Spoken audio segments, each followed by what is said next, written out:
Could you just kind of walk us through the final maybe minute and 25 seconds or whatever it was in the third period where obviously it looked like they scored the game-winning goal or what was going to be the game-winning goal, and then it's reviewed for a potential kick, and then you guys challenge for offside? Yeah, well, they make a play in the rush. We're a little late sorting it out, so get a fortunate. I'm not sure how it lost in some of that is. I'm not sure how the puck ended up in the net. Other than, did we poke check him? Did he shoot it? Anyway, there was a challenge. So we're looking down, and our video coach Rogo, he's looking at probably both things, right? But then he realizes they're going to challenge. Not challenge. They're going to look at the kick in motion. That's a league rule, right? There's certain things that get looked at no matter what. They're outside of our control. The kicking motion is, right? Like, was it Kane the other night that scored? You know what I mean? They're reviewing that, so we don't have to challenge that. So now he's looking at, is there goaltender interference on the way by? Sorts through that, and then goes back to the offside, and he's in there by himself. So in that case, yes, it's a tough one. Sometimes it's clear the goal went in. There's no goalie interference. Was it offside? So you always back up to the entry, always. That's just how they do their job, always to make sure every entry is clean. And they're looking at it. He shows me one angle. It's like, you should challenge. He gives us a recommendation of percentage-wise. And, I mean, there's a minute left in the game, right? So you're probably going to challenge no matter how close it is, unless it's blatantly onside. So that's what took place. And but the interesting part for him was because he's in the room, he thought the offside challenge was when they announced it was a good goal. So he was like, oh man, and then we challenged, right? So he missed that part. So I felt bad for him in that moment, but it was a great pickup by him. And it saved our ass, right? Because we got a minute left in the game. I'm not saying we couldn't have come back, but that's tough, right? So good on him. And so we took a deep breath, came in between periods, and acknowledged that we got a break. So let's go to work. Let's get back to our game, because I thought, not to get away from your question, but we were pretty good most of the game till the start of the third period. They kind of pushed us, and it took us a while to respond. On the game-winning goal, could you just talk about the play that Nick Hague makes to maybe keep the puck in and then get it down to Pearson, who finds Howden? Just kind of walk us through what you saw there. Well, I'll tell you what I saw first was Keegan Colasar make a good play with the puck, right? He chips it behind him because we don't have numbers. We had forced a number of plays. The Boldy tying goal, we had, we tried to make an east-west play. We made a few more of those after that. We got stubborn with our east-west plays. Their D do a good job sagging. They track. So you throw pucks through there, you better be a little deeper in the zone, right? So you can make them. We almost connected on one to Carlson in the third, but it was deeper, right? So usually if it gets broken up, it's not coming right back at you with everybody joining the rush. So we fell into that trap a little bit, and good on him. He played to his strength, put it behind him. Sometimes absolutely nothing happens in those situations. You go work and you don't get a puck, you don't get a hit, you don't get anything. In this particular case, we had good pressure on him, and Hague was on his toes, kept the puck alive, and now you win a battle. And now they got to sort out D zone, right? And then they had a quick read. They left one D's in the corner, the forward leaves to go contest.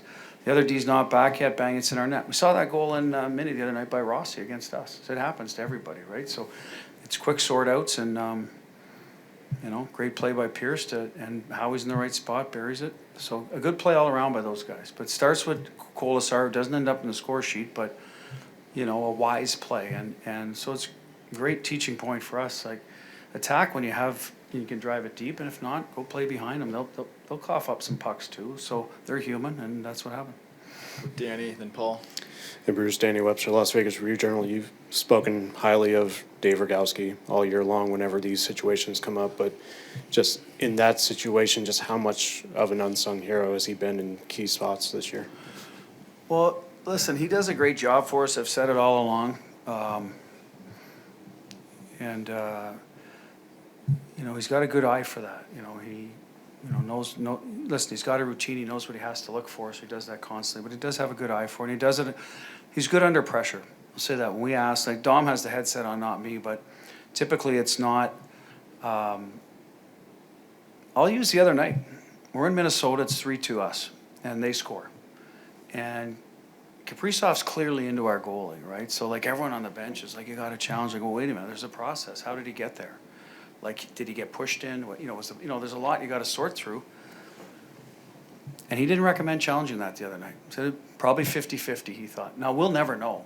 We'll never know, but, we try to snoop around on that, and I get the feeling maybe it wasn't going to go our way from what I'm sort of reading between the lines, talking to different people. So good for him. He didn't want to go on emotion and say they're into our goal. He thought, well, they could make an argument. He's pushed in, and they'd have an argument. So then off we go. So, he both sides. It's not automatic he wants to challenge all the time, but like I said, he's got a really good feel for it. Hasn't got very many wrong that he wanted to. I think we challenged one earlier, like late in the year, that was my call to protect the goaltender. Was it in Vancouver maybe or somewhere? I forget. And that ended up being like tonight. If you remember the goal in Vancouver, the guy was kind of in the blue and then out and in and kind of tangled, but it was no, it wasn't. It was first trip into, because it was hilly. First trip into Vancouver, I think it was. So I think, yeah. So typically he's been bang on it. And I'll tell you what else they do. He reviews like every challenge that comes up or something potential. He will look at. So you have a book on the probability. You know what I mean? If you see enough of one kind of goalie interference, you might say, listen, typically this doesn't come back, just so you know. And so he has a pretty good feel for that. The offsides to me are a little more black and white, Danny. It's the frame, the puck, you see it in the right frame. You know what I mean? Those are a little bit easier to sort of say, well, it's a little more defined. Or Paul and Jesse.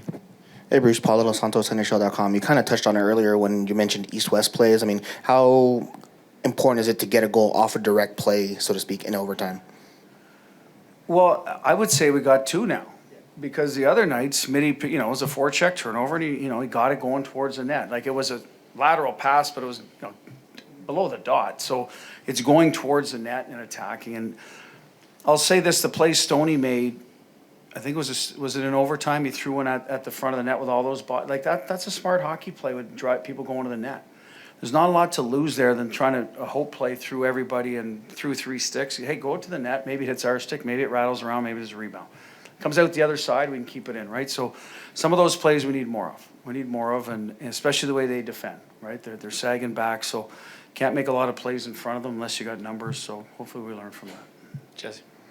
Hi, Bruce. Jesse Granger, The Athletic. To go back to the review, did you know you were going to challenge for offside before they announced the kicking motion, Yes. whether it was good? Yeah, we knew right away. And what percentage did Dave give you for the offside? Well, he just told, anytime he challenges offside, most of the time it's usually 100% because it's more black and white. And this one, he says he believed it was offside 100%, not challenged just because there's a minute to go. So that's how the offside typically works. It's a little more with the goalie interference because, as you know, they're hard to predict, right? They really are, and it's not easy on the goalie interference. As I said, the offsides tend to be pretty defined by if you have the right frame.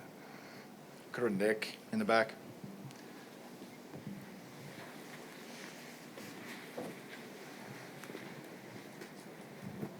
Hey Bruce, Nick Walters, Channel 13. So in the last 3 periods plus 2 overtime periods, your team has managed to turn a possible 3-1 series deficit into a 3-2 series lead. And tonight it came after that gut punch of a goal that ended up being turned back because of the offsides. What have you learned over the last few days about your team in clutch moments and with resiliency? Well, we know how to win. I mean, we've proved that. A lot of the guys in the room were here 2 years ago, and a number we've added, like, Sad, Pearson, but not forget anybody, have won in the past. So they understand there's highs and lows in this, right? And things can change in a hurry. And I think a good example of that was the other night. We're down 2-1. They score. Is it a challenge or not? There's 8 minutes left. The building's going bananas. Like, just get back to work. Get back to work. Get playing. You have to trust your game, and your teammates to do that too. There's a little bit of that knowing that, hey, we can get back to our game. We can win this thing. I got good people beside me, and So I think there's a value in that with our group of the guys around them, that we can get it done. That's just there's a lot of champions in that locker room, so they've been through some of the as I said before. It doesn't mean you're going to be again or you're going to win this series or whatever, but they've been through stuff, so they tend to try to not panic very often. Last one, Alan. Bruce, what's the challenge like in the playoffs when you're up 2-1 in the third, trying to close the game? And it seemed like as though in the first period, you guys came out, played really well. What's it like to have the challenge to try to sustain that level of play over 60 minutes in a playoff game? Well, you're right. Our first period was probably our best period of the series. Well, the challenge is the other team is going to push, right? We'll talk about that in the regular season too, but this is playoffs, so the push is a lot more severe.